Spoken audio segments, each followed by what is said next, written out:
Hello, আসসালামু আলাইকুম। চলতেছে ফিফা 2026 লাইভ ম্যাচ।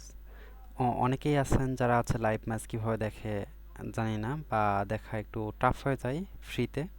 তো চলুন আমরা কিছু প্ল্যাটফর্মের সাথে পরিচয় করে দিচ্ছি, যার মাধ্যমে আমরা ফ্রিতে এবং কিছু পেইডের মাধ্যমেও সুন্দরভাবে লাইভ ম্যাচগুলো উপভোগ করতে পারবো। তো চলুন শুরু করা যাক। প্রথমে আসা যাক টফি অ্যাপ। টফি অ্যাপ হচ্ছে আপনি ফোন এবং মোবাইল বা টিভি ভার্সনে অনেক স্মুথলি হাই কোয়ালিটির ভিডিও দেখতে পারবেন এখানে, কিন্তু এখানে সাবস্ক্রিপশন কিনতে হবে। 99 টাকায় সাবস্ক্রিপশন। তো সাবস্ক্রিপশন কেনার মাধ্যমে আপনারা এখান থেকে লাইভ ম্যাচগুলো দেখতে পারবেন। তো আমরা চাচ্ছিলাম যে ফ্রিতে কীভাবে দেখা যায় সেগুলোর জন্য। এছাড়াও আপনি মাইজিপি বা মাইরবি অ্যাপের মাধ্যমেও সাবস্ক্রিপশন কিনে সেখান থেকেও লাইভ ম্যাচগুলো দেখতে পারবেন।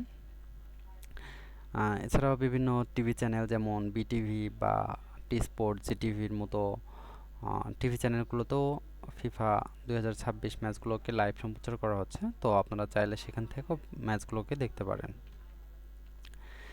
যদি আপনার ফোন অথবা পিসির মাধ্যমে লাইভ ম্যাচটা দেখতে চান, তাহলে দুইটি সফটওয়্যার বা অ্যাপস ডাউনলোড করতে যদি ইচ্ছা হয়, তো আপনি দুইটি সফটওয়্যার বা অ্যাপস ডাউনলোড করে ভিডিওগুলো দেখতে পারেন। একটা হচ্ছে স্পোর্টস ফাই আর একটা হচ্ছে ক্রিকম্যান্ট। যারা ক্রিকেট লাভার এবং ফুটবল লাভার, তাদের জন্য এই দুইটা অনেক ভালো কাজ করে। সর্বশেষ যেটা আছে সেটা হচ্ছে ফিল্মলেক ও বকুল স্পোর্টস। ফিল্মলেক আপাতত কাজ করতেছে না, যেগুলো চ্যানেলগুলোতে সরাসরি খেলাটা সম্প্রচার হতো সেগুলো এখানে শো করে না। তো আমি বর্তমানে যেখান থেকে ম্যাচটা দেখতেছি সেটা হচ্ছে বকুল স্পোর্ট। আমি সেটা দেখাচ্ছি। এখানে খেলাটা চলতেছে, মাঝে মাঝে অ্যাড দিচ্ছে, তো ফ্রিতে অ্যাড দেবে, এটা মেনে নিতেই হবে।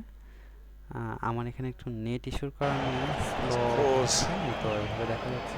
এটাকে চাইলে for একটু স্ক্রিনে করা যাবে। substitutions. ভিডিও কোয়ালিটি আলহামদুলিল্লাহ Alvarez কম বেশি করে নেওয়া and যাবে। Nicolas তো Gonzalez. এটা ছিল বকুল Alvarez of স্পোর্ট। Atletico তো Madrid. It was আপনারা always চাইলে talk that এখান others থেকে are coming দেখতে to পারেন get him. He's সরাসরি। really made a step up from a তো stellar couple আজকের of years with video Manchester এই City. পর্যন্তই। আসসালামু আলাইকুম।